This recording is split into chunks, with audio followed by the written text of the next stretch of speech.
Acon just sent me what may be the best garden trampoline of all time, and I spent the dark of winter hooking this thing up so that I could test it out and review it for you guys in light of spring. This just may be one of the most insane things I've ever tried. This is the assembly and review of the Acon X, but you gotta focus.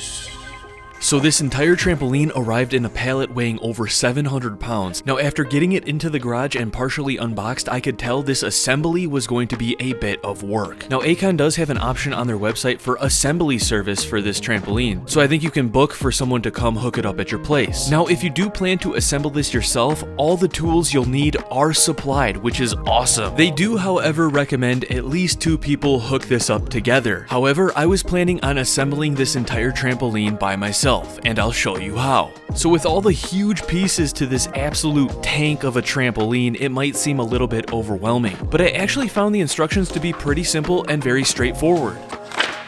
Alright. Now the first thing I would recommend doing is just unboxing and unwrapping all of the big parts. What is this? This is like the thickest thing I've ever seen for a trampoline. And then following the first major step, which is laying the pieces to the frame out where you want to assemble the trampoline. This would have made things a lot easier for me. However, it was the middle of winter, snow was everywhere outside, I didn't want to lose any pieces, so I decided I would assemble some parts inside the garage and then carry those big parts out to where I was going to place the trampoline. So the first 2 big parts I put together were the 2 sides of the Super X frame. I then secured them in place with the nuts, bolts, washers, and tools provided. Once the bolts were secure holding the X frame together, I then got started assembling the 4 stands of the frame, starting with a top piece, the 2 leg pieces, and then the U-shaped bottom piece, clicking them together. I recommend looking at the instructions carefully to be sure you don't do anything backwards. I don't want these to be facing up. I want this one to be facing up.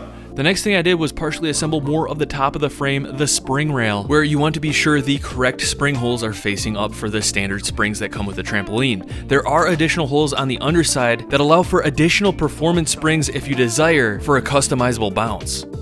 So ideally, for easiest installation, like I mentioned earlier, laying out the trampoline like in the picture would be the best. But like I said, with all the snow, this is what I ended up doing. So I carried each big piece I partially assembled out to where I was going to assemble the final trampoline. And you can see why they recommend setting it up a certain way, because these pieces, even just partially assembled, are super heavy duty.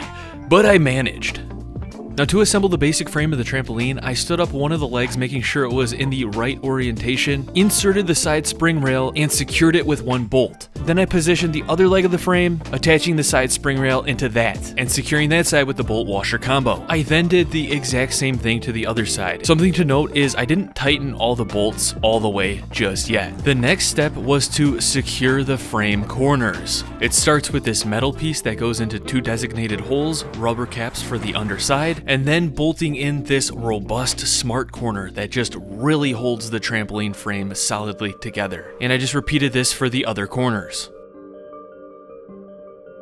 The next thing I did was hook up the X frame on one side. Pro note, follow the instructions. I had this upside down, so I had to rotate it all the way around by myself, which I managed to do, as you can see. Also, it's a good idea to assemble the top part of the frame around this X part, because getting it squeezed back in the frame is a little bit tight, but as you can see, I managed to do this all by myself. Now at this phase is where 2 people can really come in handy, one to hold, the other to bolt, but as you can see, I was able to do this by myself, just by being patient, steady, and getting this little underhook thing going with my arm here.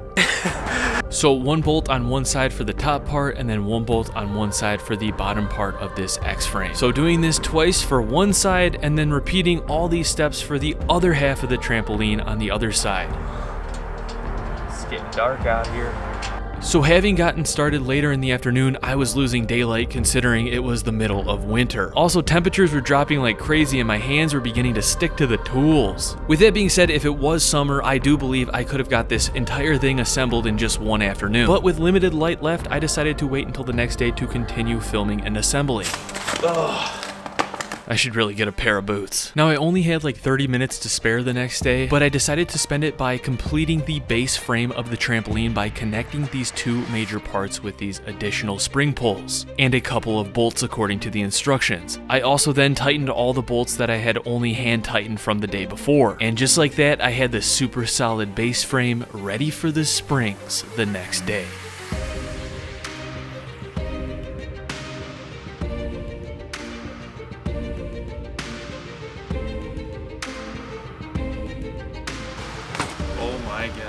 So I unfolded the mat in the center of the frame, unwrapped a pack of these monster springs. And then the instructions recommend setting up the 4 corners first. Now something to note, the first 6 springs on each corner actually go on the underneath side of the frame. Attaching the first 2 underside springs to the corner piece in the mat. Then following the instructions, skipping 1 underside hole in the frame, going to the next hole in the mat. I then put some springs in the other corners on the underside to lift the mat off the ground, and completed the underside springs with 6 springs in each corner on the underside. I then, according to the instructions, put springs in the middle of the mat on each side, and then I just filled in the gaps. It was 118 springs in total, but using the tensioner tool, it went together pretty easily. Do I dare? Come on, we gotta test it out. Holy smokes. Oh, jeez. Oh, jeez. Oh my gosh. Dude, that is so bouncy. Testing it out, I could immediately feel this trampoline's potential. It was insane. All right, I gotta put some safety features on this thing. So the first safety feature, these foam coils actually unravel and go around the perimeter of the mat in these Velcro pockets. Once installed, the rest of the mat is then held open by these bungee cords that are Velcroed to the frame and then weaved through the outside of the mat in this crisscross pattern. Once all 4 sides of the mat were opened, I moved on to assembling the safety net. So you start with one of these long poles that already comes with foam around it, take one of these short poles, put a foam sleeve on it, attach the long and the short pole, and then you put this sheath around the entire thing. And you do this 8 times. Then I unraveled the safety net.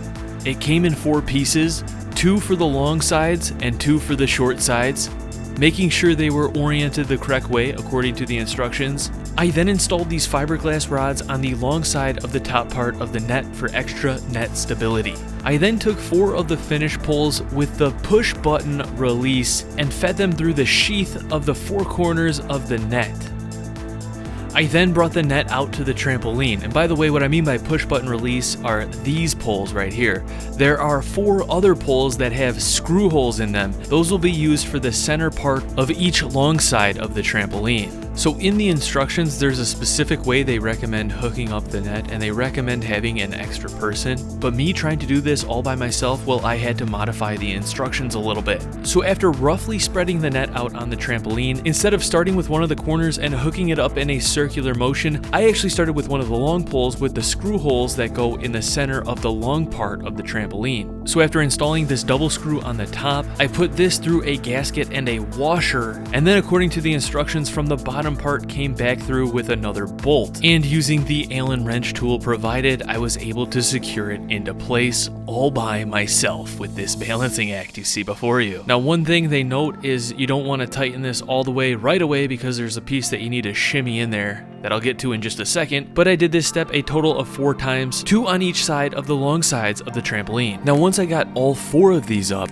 I then lifted the net up and inserted the 4 corner poles, but didn't click them into place just yet. I then shimmied the metal logo piece between the 2 poles, look at that, and then tightened it up. Now I was ready to put on the extra large spring covers that come with the trampoline.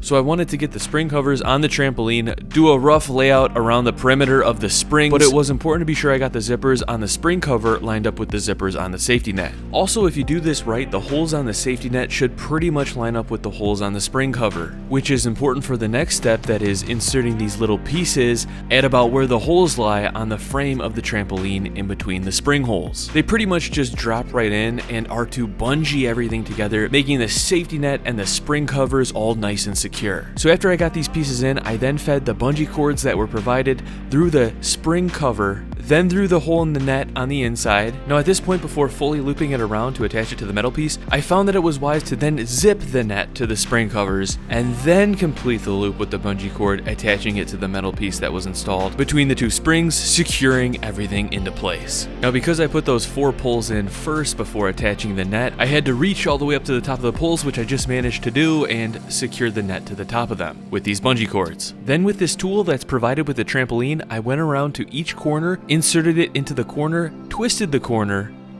until it popped into place securely and tightened the net. Then after securing these Velcro straps at each corner, I was almost done. I just needed to choose where I'd want an access point. Now I believe you have the ability to have an access point at each corner, but I just chose one corner for my purposes. So you can choose one of the loops up at the top of the corner, determining how high you want your access point. I just chose the lowest one. I then wrapped one of the provided bungee cords through it and unzipped the zipper up until the bungee cord. Now on the bottom, I removed one of those bungee cords and partially unzipped the spring cover and net to the next bungee cord. Then I inserted this Velcro clip piece through a hole in the spring cover mat. Then I attached this to the metal piece that was installed along with the smart corner.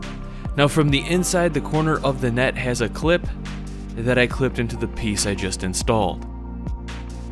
Then one of these provided pads Velcro to the inside of the net to cover the exposed zipper, and then this Velcros to the underside of the corner of the spring cover. I then assembled the ladder and added the remaining decals. And it was at this point I was ready to experience the full assembled bounce.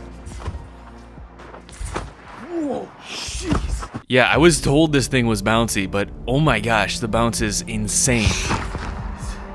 Dude, what the frick? With barely any effort, I was already seeing the roof of my house. And with just a little bit of effort into my jump, I was feeling that free fall feeling on the way back down. And when I was testing out some basic flips, I could just feel how this thing wanted to launch me into more. In my opinion, it's literally like having a world-class gymnastics trampoline in your backyard. Wow. Like, it's the closest thing to flying without having any equipment on you. Now as I continued to jump on this thing over the next several weeks, a few things to note. Even though the bounce was absolutely insane, the landing was fairly soft, which was good for me if I ever had to bail out. Also, something that really stood out about this trampoline was just how stable it was on the ground. In fact, it even comes with anchors that you can use to anchor it into the ground, further increasing its stability. But with it being as solid as it is and me not knowing where my gas lines are, I just really didn't feel like I needed to use these. Also, inside the net was like an entire room, like there was a ton of room, and even though it's a rectangle trampoline, I could still trick inside easily. And that's another nice thing, just how versatile this trampoline is. On Acon's website, you can get a ton of upgrades and attachments, from additional performance springs to a basketball net. This thing can be used just to enjoy a nice fun bounce or to really push the limits. Speaking of pushing the limits, I felt like I was barely even scratching the surface, even with doing pretty big flips for myself. If you want to really see what this trampoline can do, I would recommend checking out Acon athlete Alexi Sanio. The dude's a freaking beast, and some of his Instagram reels on his Acon X are just, it's like absolutely insane. Triples all day like it's nuts. So if you're interested in getting an Acon X for your backyard and would like to save over $100, you can use my affiliate link in the description below, or use code FOCUS at acon24.us or acon24.com for European customers. Now maybe you're interested in a circular trampoline that's easy to hook up that still has the Acon quality and heavy dutiness. If so, then check out my review on the all-new Acon Air 4.6 Gen 2 15-foot round garden trampoline. And stay tuned for more videos and reviews. Thank you for watching. I hope you all have a great day. Peace. I will see you all in the next video.